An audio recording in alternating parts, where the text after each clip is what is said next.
Hey, I'm ChristopherJMUA and welcome back to my channel. Unless you've never been here, then welcome. I'm very glad you stopped by. Today, we are reviewing the Anastasia Beverly Hills Stick Foundation. We are reviewing two shades, the shade Natural and the shade Cocoa. I got one for my actual foundation and one for my contour shade. I got these at a discounted price because at Ulta right now, they are $12.50, meaning they're half off. I don't know how long this promotion is going on. I just know that it's going on right now. By the time you see this, they're gonna be one of three things. Either still on sale, not on sale anymore, or not even available anymore. I bet you her liquid foundation is probably out if you're watching this way later. Regardless of the current status of the stick foundation, if you'd like to see what the foundation is like, how it looks on my skin, and see a wear time test all throughout the day, and hang out with me throughout the day, then stay exactly where you are, keep doing exactly what you're doing, and keep on watching.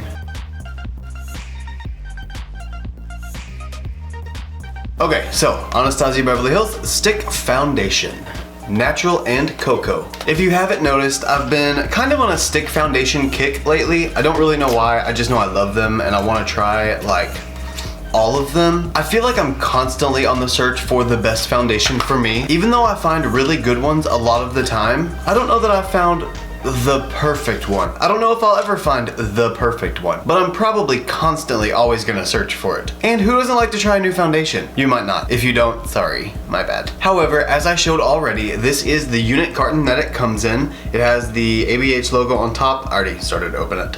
And it has the logo, on the front. It says Stick Foundation, has some symbols on the back showing that it's cruelty-free, recyclable, I think that's what that means, 12 months for the expiration date, and an instruction manual with a little finger pointy arrow on it. Don't know what that means. Maybe there's an instruction manual inside. I do not know. Oh, there is an instruction manual inside. Okay, and the packaging itself looks like this. Very sleek, very pretty, although I've gotta say, it's not as pretty as my Hourglass foundation. However, $12.50, $46. Definitely a difference. Or maybe $42. Anyway, this is very, very classy looking. I kind of wish the Hourglass one was black instead of brown, actually, because I prefer the black, but I like the shape of the Hourglass one. But it is black, and it has the ABH logo on top of it, and it has this gold ring where the top and the bottom piece come together. We pop it open, and it is a twist. You twist up the stick, and you get 9 grams or 0.32 ounces of product. Now this one is the shade Cocoa. This is what I got for my contour shade, possibly even my contour / bronzing shade, not sure yet. And then the shade Natural. This is the shade Natural, what I think might be my skin tone. Oh yeah, I think that's gonna be good. Almost an exact match to my neck. Kind of disappears. Yay! The tester was broken whenever I checked at Ulta, so I didn't really have the opportunity to shade match it, so I was kind of eyeballing it, hoping for the best. Now before I get into reading the how-to, I'm gonna read a little bit of the details from the Ulta website since I got it from Ulta. And the details say, Anastasia Beverly Hills Stick Foundation is a highly pigmented, buildable cream stick foundation with a natural matte finish. Ideal for combination to oily skin types. Oh, I have normal to dry, not combination to oily. I have literally no oil. So I'm hoping that this natural matte finish will not dry out on me and show my dry patches and look cakey. But we're gonna find out. Benefits are its medium to full coverage, smooth matte finish, highly blendable and easy to layer, that's important. Multitasking formula for all over coverage, touch-ups, or highlighting and contouring. And there's a shade for all skin tones. There were 28 shades available on the Ulta website. And the Ulta site actually has a shade finder, which I didn't realize there was, so I didn't use it. And the how to use section on the website says, apply the stick foundation directly to the center of the forehead, upper cheekbones, bridge of the nose, and jawline. Use a fluffy synthetic brush or damp sponge to blend out coverage starting from the center of the face. Pro tip, for extra coverage, use a small brush and work directly off the stick foundation. Okay, so they're saying use a brush, put it on the stick, then apply it to your face. And again, on Ulta's website, this shows $12.50 currently. Normal price is $25. Now, what I read off of Ulta's website is actually the exact same thing that the how-to on the inside booklet says to apply the foundation. It's literally copied and pasted from it. The only difference is on the bottom, it shows you how to highlight and contour as well. Since I did get a contour shade, I'm gonna check this one out. It says use these 4 shades to contour and highlight. Contour shows Fawn and Mink. I got Cocoa, so not Fawn and Mink. Oops. It says apply contour stick directly to these areas and blend edges. Below the cheekbone, so jawline, no. jawline, or below the cheekbone. So right here, hairline, jawline, sides of the nose, crease of the eye.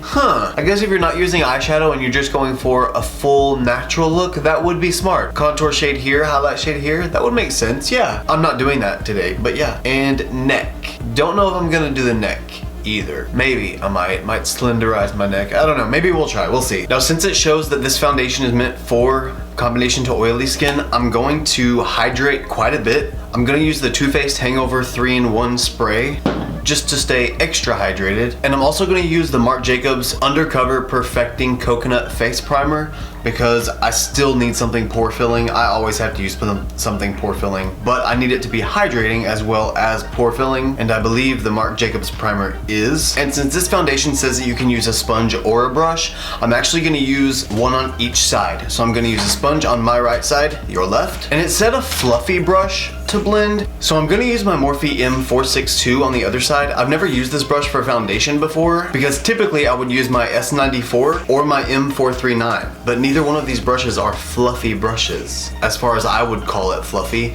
I mean, this is a dense buffing brush and this is a dense kabuki type brush. They're both dense, not fluffy. This one feels and seems fluffy because it's duo fiber. So I'm gonna go with this and hope for the best. And then of course just Beauty Blender on the other side. Now this is damp slightly, but I don't feel like it's damp enough. So I'm gonna spray just a little bit of my hangover primer onto it. Squeeze a little bit of that in there and make sure we're not dripping. No, we're good. And now we apply. So center of the forehead. Ooh, wow, this is definitely a drier formula. Like you can always tell because if you drag it, oh, well now it's not doing it because it's warm. Okay, never mind. Let me try it not over other foundation. Center of forehead, upper cheekbones. Okay, it's a little bit better. It's just very thick. It's a thick consistency. And jawline. Now I don't think this is gonna be enough. Not even close, but I'm gonna try to blend it out and see how far it goes. It says to start in the middle of the face and blend outward. Okay, well, that's very beautiful on the skin, mainly because there's so little of it that you can't really see it. It's very, very light coverage right now, and it does not blend very far with a sponge. That could be because the sponge is not full of product yet, it's just full of liquid and air, so it's probably grabbing more product than it is putting down at this point. Needless to say, I'm gonna need more on this side, no doubt, but I'm gonna go ahead and blend out the brush side and see how it works out. Obviously, as you can see, it is very, very, very, very, very light coverage. Maybe not necessarily no, it's light coverage. You can barely tell where I put it, like most concentrated on my forehead, on the upper parts of my cheekbone, and on my jawline. There's definitely coverage there in those specific spots, but it doesn't blend out very far. It doesn't go very far. Where I blended it, it probably spread out about this far, and this far, and about this far. So really not far at all. So needless to say, I'm gonna go back in with the foundation stick, and I'm just gonna go ahead and put it on like I would normally any other foundation stick, which would be just kind of a little bit everywhere. So I would do nose. Wow, this is like an exact match to my skin tone. It covers up all my redness. I love that. Because I have a very textured nose, I like to try and cover as much as possible, just so some of that texture goes away. You know, I can say with this foundation, it definitely follows suit with ABH and their kind of aesthetic, I guess. Because when I think ABH makeup, I think soft glam. I think soft skin, maybe kind of a dewy finish or natural finish as the stick claims to be, with a really soft glowing highlight, a light contour with just a really soft blended eye. I would even go as far as to say maybe even brown mascara. I don't have any brown mascara, so I won't be doing that today. I would go as far as saying that that's what I would think would be used. It's just what my impression of their aesthetic is. Now one place that I always need a little bit extra coverage is right around my nose, around my like nostril area, because I can never seem to get coverage built up there. But I'm gonna do that with concealer today instead of doubling up on foundation and concealer. Since this is a matte finish, I don't want it to get too cakey, so I'm gonna try and avoid doubling up anywhere. So including under my eyes, I'm gonna try and avoid as much foundation there as possible so there's no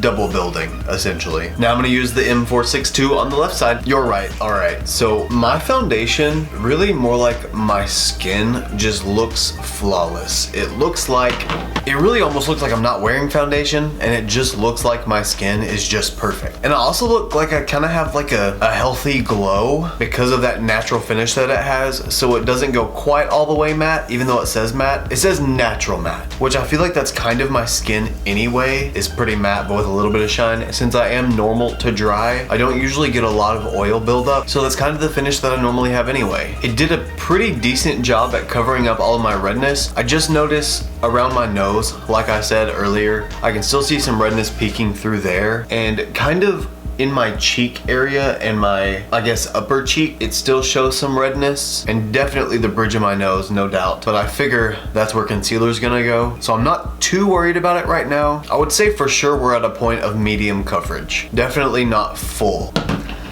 Now, it did say it was buildable, but I still don't think that it can be built up too full. I think medium is about as full coverage as it's gonna get. It looks really, really nice though.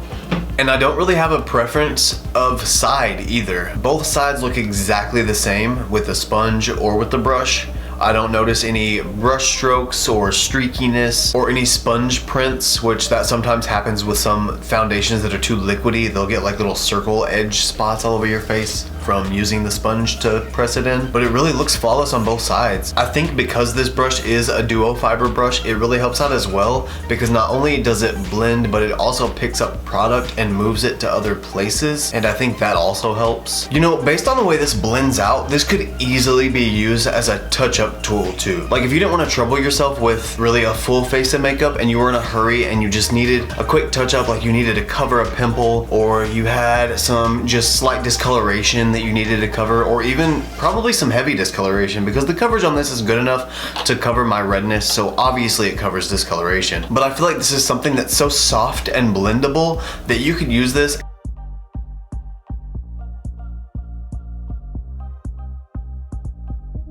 and you would have the coverage to cover up any imperfection that you wanted to. I think that that part of this is really, really cool, because I feel like it would literally look just like your skin if you could obviously find your shade. Now we're gonna see how concealer works with this foundation. I'm gonna go in with my LA Girl Pro Conceal HD Concealer. This one's in the shade Light Tan. It's honestly, I think, the closest concealer I have to my actual skin tone. I don't really wanna do any brightening today, because like I said earlier, I see soft glam when I think of ABH.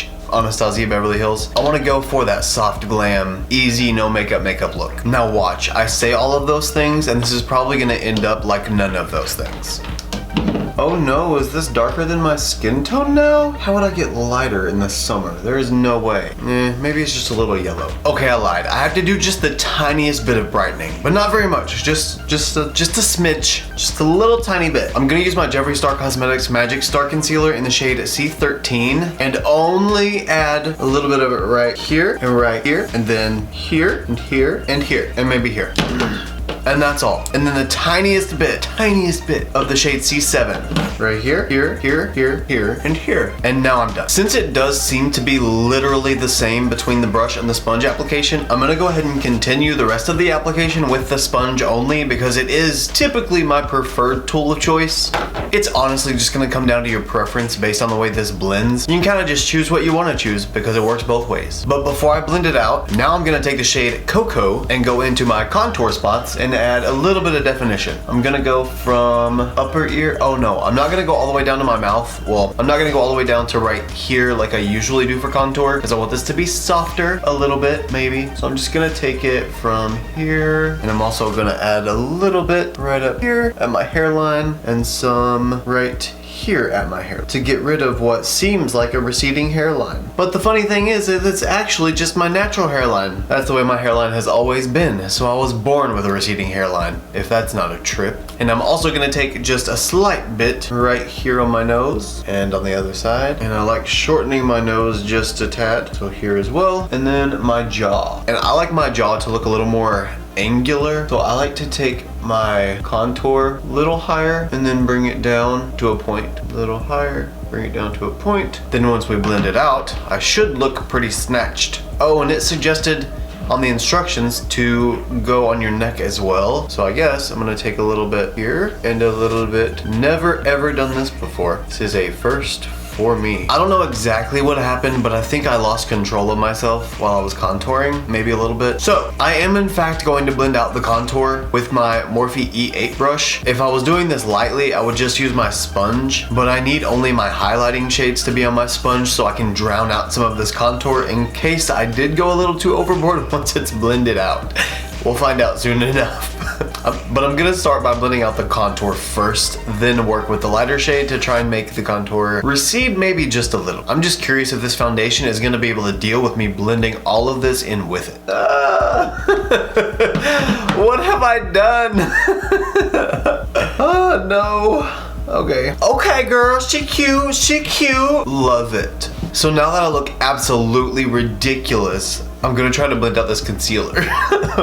You know, I honestly think that I just go somewhere else whenever I'm using contour and my mind just wanders and I just start painting that darkness on my face and I forget that I'm painting. Then all of a sudden I end up with my current situation. Very problematic at times. I look like I'm wearing a Halloween costume, like I painted my face to be a skull or something. I don't know, whatever it is, it's scary. So I'm gonna make sure that I only touch highlighting shades with this at first, because like I said before, I want to make sure that I can use this sponge to go over the contour shades to lighten them up if I need to once I'm done blending, just in case. You know, I've got to say though, even though this shade is like ridiculous and very overdone and weird looking on me right now, the finish of it is beautiful. My skin looks beautiful, even though I look ridiculous and it's super dark. Obviously, I'm going to need to be adding more foundation because that contour is not quite toned down yet enough.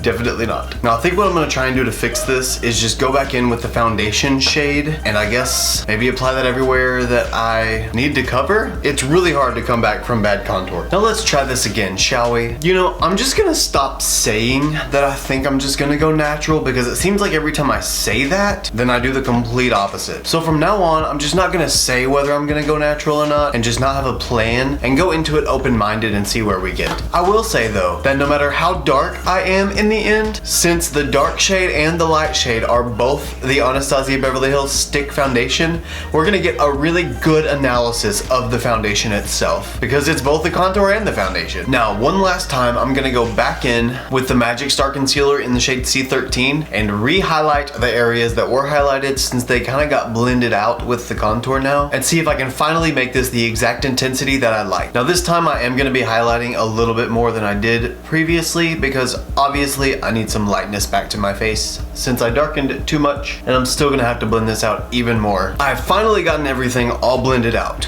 Granted, I took it all off and started over. I realized very quickly that there was no way of redeeming the amount of contour that I had on my face. The more I kept trying to, the more I kept making the lighter parts of my face even lighter, but not lightening the darker parts of my face. So I just kept getting more and more contrast and it was looking worse and worse and worse. So I just stopped, took it all off, did the exact same thing, but with a lot less contour, and here we are. So now I'm gonna take my beauty blender and dip it into my pure loose setting powder and go ahead and set my under eyes, forehead, nose, and jaw. Now using my Morphe M106 and my Physicians Formula Argan Oil Setting Powder, I'm gonna go ahead and set the rest of my face while wiping off the bake. Hopefully the foundation, both the contour shade and the regular shade, will last through all the dragging around with this brush.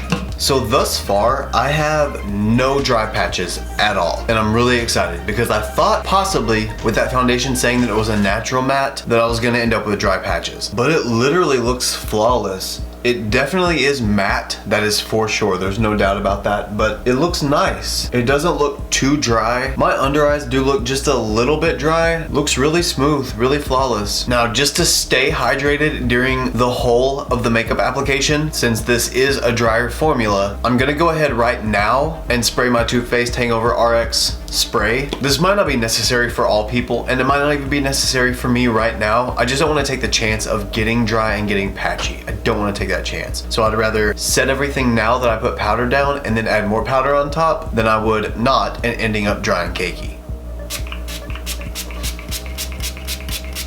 Now just to give me a little bit of a bronzy glow, I'm gonna go in with my Morphe E59 and my Fenty Beauty Sunstalker in the shade Shady Biz. It's gorgeous. Although this foundation is a little bit darker than normal for me, so I'm kind of wondering if this bronzer is even gonna show up. Oh yeah, it does. Luckily, the Anastasia foundation in the shade Cocoa is such a warm tone that it kind of gives me that like sunlight glow already anyway. So the bronzer was slightly unnecessary, but I just got my E59 brush and I really wanted to use it and try it out.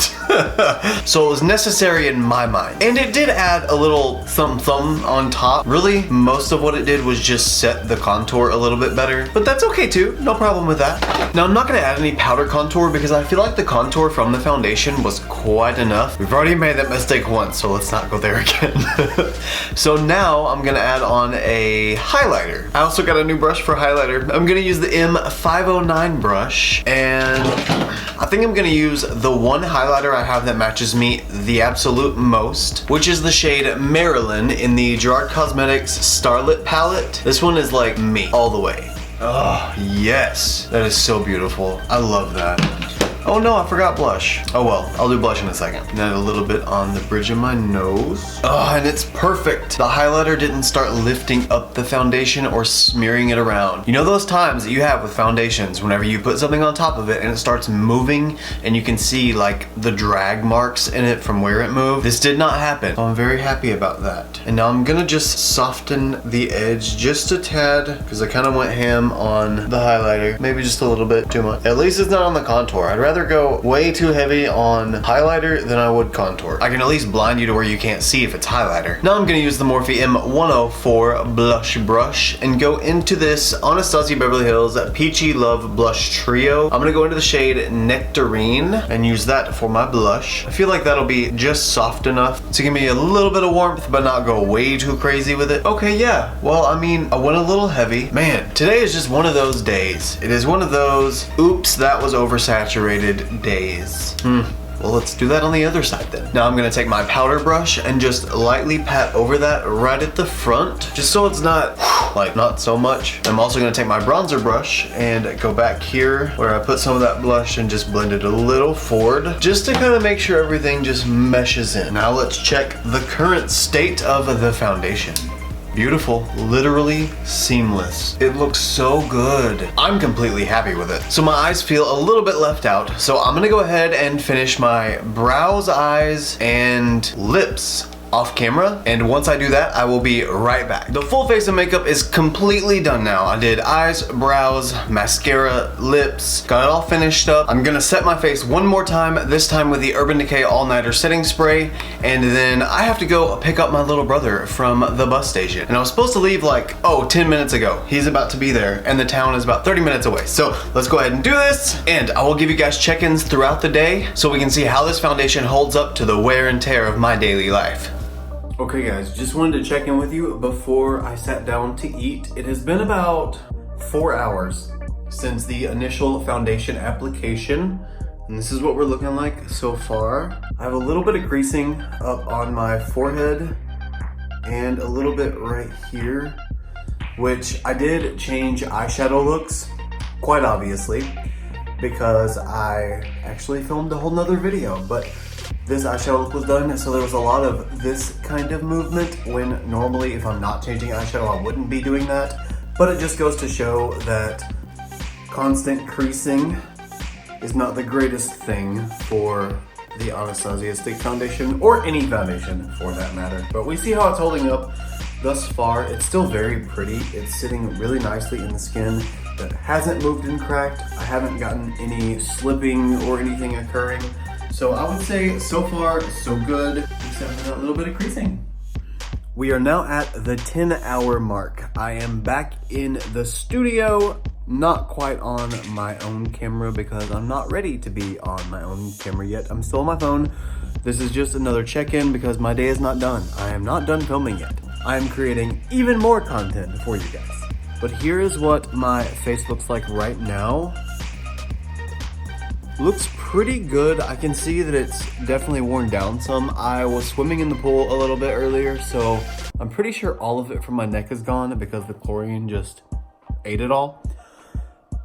But it looks pretty nice. I can see that there's a little bit of oil coming through.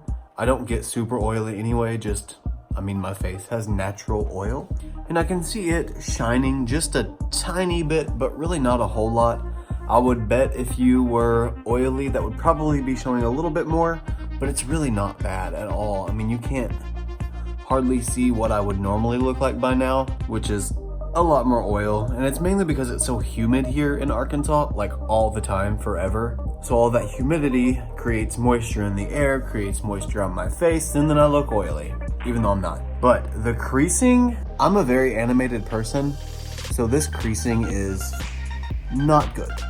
This is not a happy thing for me. However, it's not the worst I've seen, but it is creasing for sure. I'm still pretty satisfied with the results though. I like how it's still sitting on my skin. It hasn't broken down too much anywhere. It's still in the little nooks and crannies of my nose, and it still looks very natural. I mean, I still like the coverage that I have and how my skin still looks flawless. Aside from whatever that was. I think maybe mascara jumped way down there or something. I don't really know what that is, but I'm probably about to get rid of that and hide that. But I'll check in one last time once I am ready in the beauty room. So checking off for now. And we are back with our final check-in. I actually almost forgot to film this, like I thought I was completely done. I got all my brushes out of here, I was ready to start cleaning them, and then I was like, wait a minute, I never filmed my final check-in. So here I am, we are checking in for the very last time of the day, and the results are in. It's really the same as it was the last time I checked in, which that was 2 hours ago. So it has been a total of 10 hours now that I've had the foundation on, which honestly, for what's going on right now, it's really not that bad. The only thing that I've touched up is right underneath my eyes, because earlier whenever I checked in, you know, I had that little black spot. I still don't know what that was. I think it might have been mascara. Regardless, no, I bet it was brow powder from where I scratched my eyebrow and then touched under my eye. I bet you that's what it was. Regardless, I had to cover that up, but luckily under my eye was concealer. So we can't judge concealer today. Concealer is not our product. The foundation is. So based on the foundation, it's really the same as it was before. I can see a little bit more of my own oils peeking through, like on my forehead, and it's kind of hard to tell on my cheek because there's so much highlighter there, but mainly on my forehead, that's where I can see it. I just have some shine going on up here, and that wasn't even here, or not that I noticed anyway, the last check-in. So that had to have happened within the last 2 hours, and I've been filming underneath all of these lights, so that could explain why I'm a little more oily than normal, or why it finally actually broke through this time. Also on my nose, it's a little more oily than it's been. The main thing I noticed is the creasing. It does have pretty deep creases, but they are not nearly as bad as what I typically get with most foundations, I would say. It's minimal. I'd say probably it's about, probably a 3 out of 10 or a 4 out of 10 on the creasing, 10 being the most intense. So definitely not bad at all. So I had really nice coverage. It wasn't too heavy, wasn't too light. It was a perfect medium, had the natural finish really all day long, and still looks good. I don't know for most people why you would need your foundation to even last 10 hours, but who knows, you might have a busy work day. So based on the results that I've had throughout the day and the way that it applied in the beginning, wore, and even looks after 10 hours, gonna have to definitely give it a recommend, especially for $12.50 right now. Granted, it might not be $12.50 whenever you get it, if you get it, if it's even available whenever you see this. It might not be, but regardless, it's still a definite recommend. And that concludes this review of the Anastasia Beverly Hills Stick Foundation. If you do want to see this look and more looks like them, you can follow me on Instagram, Twitter, and Snapchat. My username is the same for everything. It's simply ChristopherJMUA. And if you gain nothing out of coming to my channel, if you gain nothing out of watching any of my videos, please at least gain this. And that is to always remember and never forget that you're beautiful. Bye guys.